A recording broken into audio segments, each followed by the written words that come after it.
Khalid, let's talk about the themes of this conference: growth, investment, and technology. And I know that I have lots of questions. You answered about 95% of them in your speech. So I'm going to flail around the edges a little bit. It's been a big year for REDF in the last year. But if you had to pick out one or two things that you feel were important milestones on the journey? We're not here to celebrate success. You and I were talking about this before, that this is a journey. You've begun that journey, but there feels to me to be that the speed of travel is faster now than it was a year ago. Wow. Is that fair to say? Thank you for the question, Richard. I think, as you said, I think the multiplier in the government these days, speed, is, if I can say, 11 to 12 times the speed that I used to have, personally. Honestly, we have an ambitious minister who already ahead of us 2 years from now, and we are trying to catch up as much as we can with him. However, we can see now some of these fruits of that great vision of how to really make things working together. It's a big change. However, with a big change also, there is a big opportunities, and this is where I think we identify as a path for REDF team to work on and focus.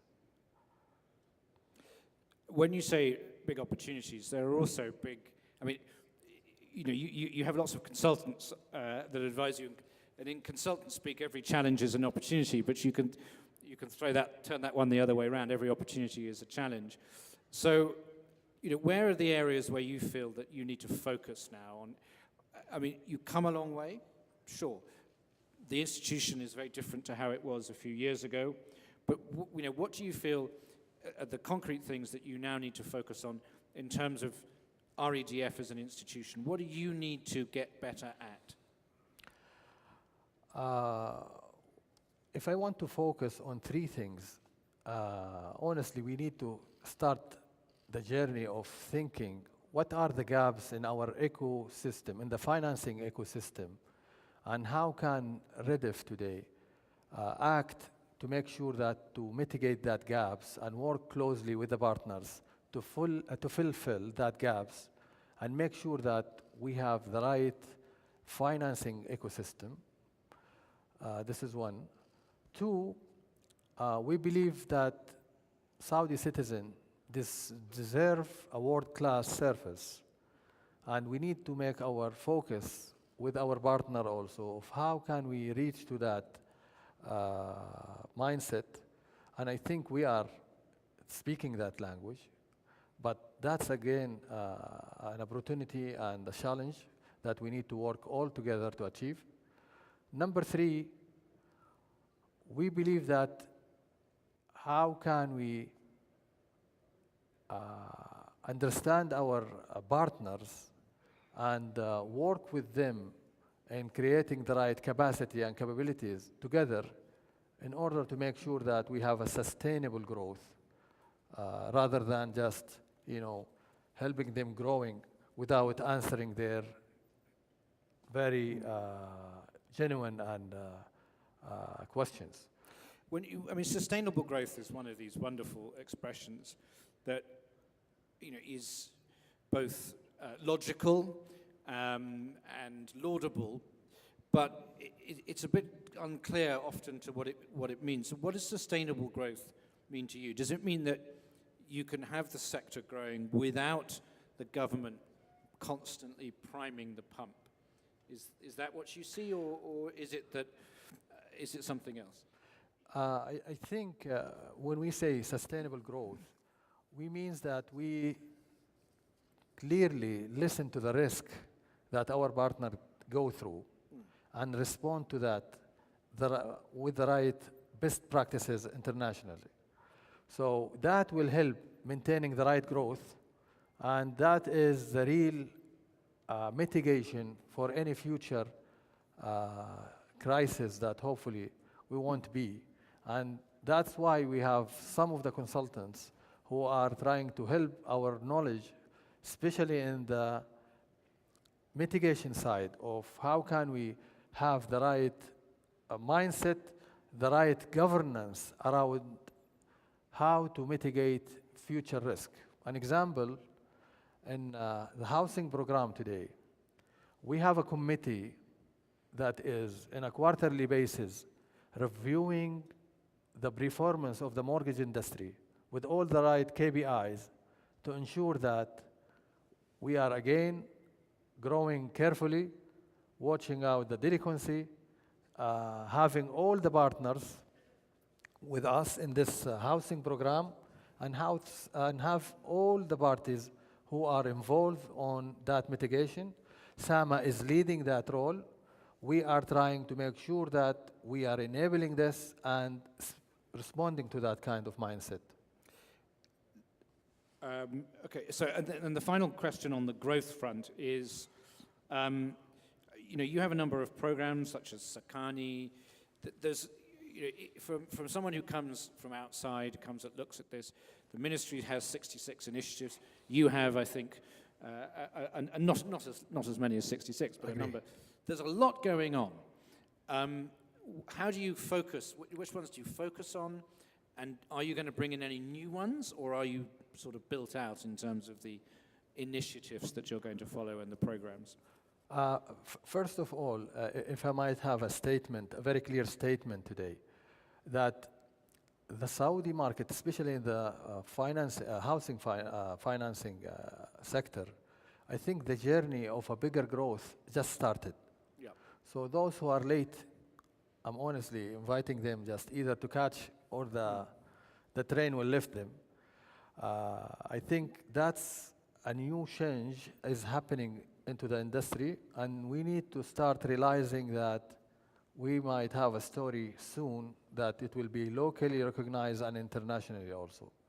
So from there, I think we need to make sure that when we build our initiatives also, we are not going to add more to our partner, because planning already is behind us, and we are not anymore in the planning phase. We are into the execution phase, and we will not surprise the ecosystem. We will work closely with the ecosystem, and I think we have enough projects in hand with our partners to grow, and the focus is our theme 2019 on the execution. So, I mean, it's very much, I feel, that we've passed a milestone, and I think I said this a little bit to you. It's sort of Churchillian in the sense that it's not the end, it's not the beginning of the end, but it might be the end of the beginning. The organization is there, the initiatives are there, the people are there, and you've already started, but the delivery is now the focus. Is that fair to say?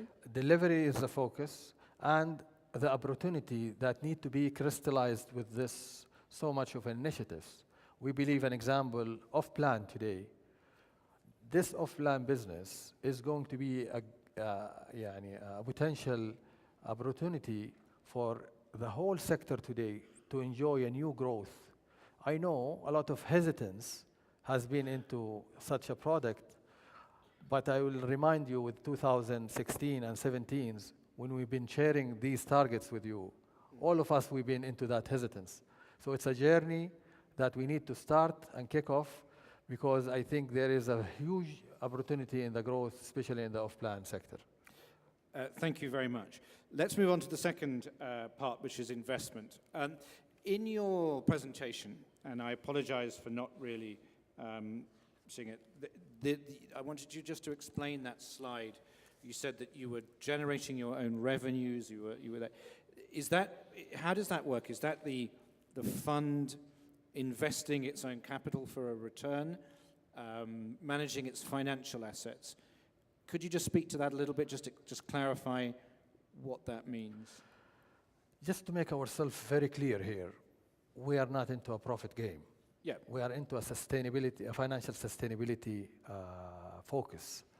Accordingly, we need to make sure that all these assets under management, which is around 28 billion Saudi riyal today, is being invested as per the best international practices for such an organization doing our role. So what we did is we work with one of the world best class consultant in the investment in order to come up with the right strategy to make sure that we have the right strategy toward that kind of assets we have and to achieve our objective. We believe now we are into a conservative approach of investment as we are trying to make sure that we have the right revenues in order to subsidize all these commitments that we have. So the strategy, broadly, I'm not talking about where you're allocating assets, but is you take the capital of the fund, invest that capital, that generates a return, and the return is what enables you to do the things you need to do. Is that right? That's exactly. And so therefore the government, central government, my friend Mohammed Al-Amoudi, you made him very happy. He doesn't have to continue to top you up every year. Is that how it works? That's what already a target on REDF in 2020. We have to be a financially sustainable organization. However, our definition to sustainability is around 3 to 4 variables that we need to invest our capital. However, we need to enhance our collection. And we need also to optimize the number of people that will be served into this organization. And all these has to factor also the interest rate that we are trying to manage in order to have the right financial model which can make this organization sustainable. And this model is valid and available today for up to 2048 in order for us to make sure that we are financially be able to meet all these commitments that we are putting in hand. Just the final question on the internal investments. Are you investing just in Saudi, or are you investing internationally? I mean, government bonds, that sort of thing, outside of the kingdom as well as in? Actually, our agenda is Saudi. We are a development fund. Sure. That really focus more on the real estate market. However, for now, we are a bit conservative on using just the normal instrument available in the market. Now we are building the right capabilities to make sure that we are also a fund that is focusing on the sector of the housing industry and how to be into the developer financing, how to be to the sector requirement financing. An example, the furniture industry as part of that big ecosystem. But we are still focusing more on making this financial model into the right place. And then I think we will start into that very soon. And I believe that we have your investment division director later on, Tariq Al-Musharraf. Yes. So I'm sure if there are specific questions, I'm sure Tariq will be able to take them. In terms of investment in people, this is another thing. What are you doing within the organization to ensure that your staff are trained, that the market understands what it needs to do? What do you view as your investment in human resources responsibility? This is a $1 million question. I think, Richard. yes, it could go on for an hour. It is one of the challenges that I think all government organizations are facing today. How can we make REDF today an attractive organization for talent? That's a pillar that we've been building by creating the right structure, by creating the right work environment for people and start attracting the right calibers. And I would like to assure everybody here, we've been lucky having around 1,100 people, having a mix of experiences from the engineering experiences that we used to have and the financial experience. And honestly, we feel that our role is to work with the best international consultant to reform that organization with the world best class approach.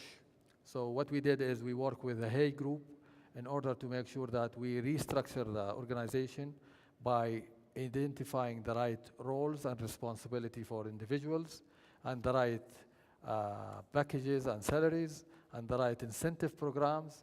And we can now speak the language that the private sector speak and we can attract even and compete on the attraction of the right caliber from the market. And I think the people that we have today can help us, inshallah, to move and achieve the inspiration that we have. And this is a pillar that we are closely working with, and His Excellency is always into that, making sure that we are creating the right work environment for our talent in order just for this organization to continue the growth that we are after. Those of us who have known REDF sort of in what I would call PK, pre-Khalid days, will know that it was, there were aspects of it that were slightly sleepy, and it wasn't the most dynamic of entities to work at.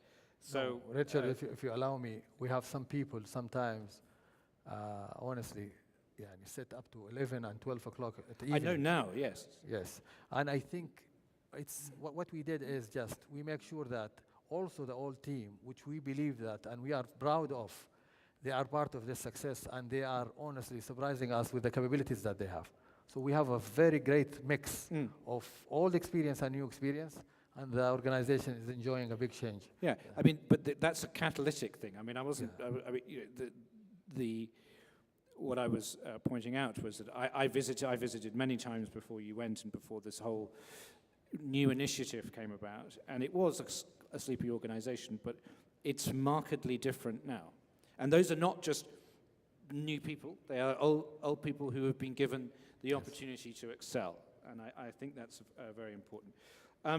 We're running just about to time, so we've got a little bit more, but the third theme, which is technology. Now, one of the things that you talked about quite a lot in your presentation, not directly, but underlying this was the use of technology. You talked about the migration of REDF from a G2C, government to consumer or government to customer, to a G2B model, government to business.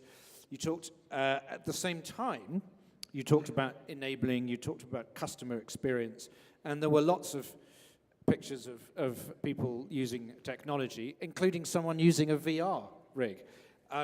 So clearly, technology is an important part of this. How do you manage that function within the organization, and how does it click into your DNA as opposed to just being a way of doing things? It becomes very much part of the whole organizational strategy. How do you manage that? How does it fit into the DNA of REDF? If I can remind you with the 4 pillars of the strategy, number 2 of the pillars is citizen experience. I think by identifying citizen as a core and a centric focus, here we believe that we need to answer so many concerns to that citizen. First of all, the scalability. And number 2 is also the waiting time. And scalability, creating the right digital platform, and hopefully soon that we can claim that as a government today, we might be the first government who have on-demand platform for their citizen. And we feel proud that Saudi government today is providing a very advanced tools for citizens today to use their mobile at their home and get a 5 quotation while he's laying on the couch. And accordingly, you can select the right bank for you and also pass that leads to the bank in order to get the service. So we are claiming today digitalization is a DNA for the organization to achieve that big numbers that we have. And it starts clicking by watching out the right KPIs on making sure that technology is a way of doing business, but not the business. The citizen and number of citizens who's participating in the program is the real key success KPI that we are after. Technology,